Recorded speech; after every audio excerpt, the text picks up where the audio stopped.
Hey guys, how we doing today? Yep. Well, my name is Jake Johnson. I have been a teacher for 20 years, and thank you.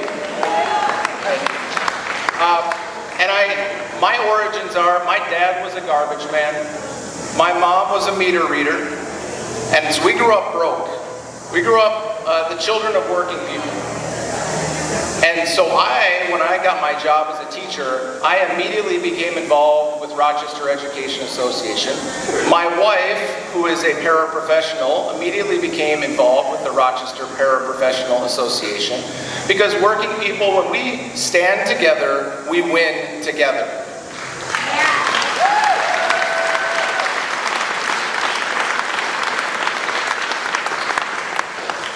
Now, I've spent the last few months traveling across southern Minnesota, talking to farmers and people in agricultural communities. And I can tell you, it has never been more clear to me that the needs of working people in the classroom, in the hospitals, and on farms have never been more intertwined than they are today.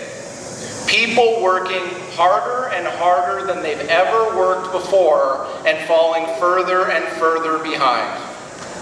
The question is why, and the answer is relatively clear to me. It is exploitation of our working people for the benefit of the rich and powerful.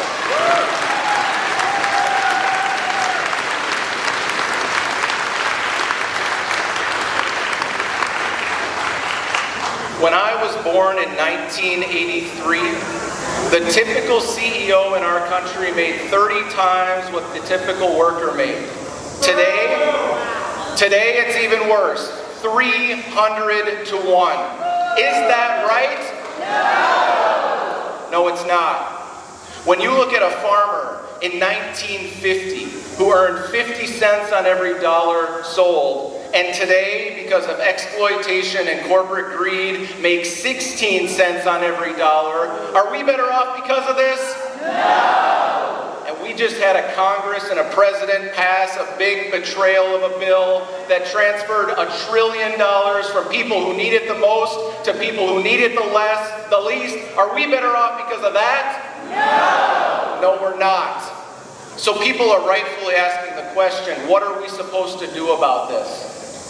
The good news is, we don't have to look far for a roadmap for how to do it again. Here in Minnesota, over a century ago, the first of its kind Farmer Labor Party was formed. And that Farmer Labor Party bound together the needs of working people in urban and rural spaces, people in classrooms and people on farms. And we said with one collective voice, we will not stand idly by while the rich and powerful rip us off.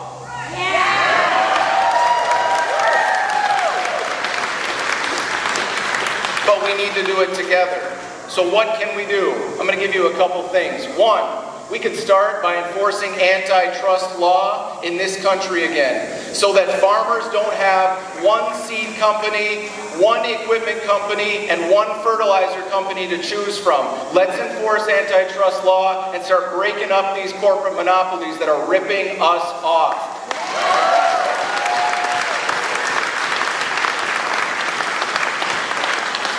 Number two, let's raise the minimum wage.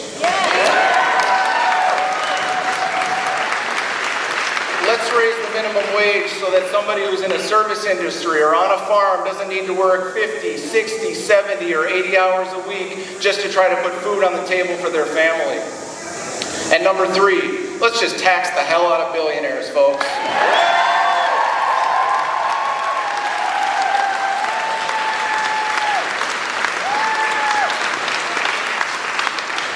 I am so tired of being told what we can't have because there's not enough, and then seeing people who have so much that they don't know what to do with it, just burning money and lighting it on fire. We tax the rich, and we do it together, and we get back to a country that works for its people. And so, on this Labor Day, I ask you to stay involved. But don't stop there. Find a friend, find a family member who's not here, bring them along for the ride because we can do it if we do it together. Thank you so much, guys. See ya.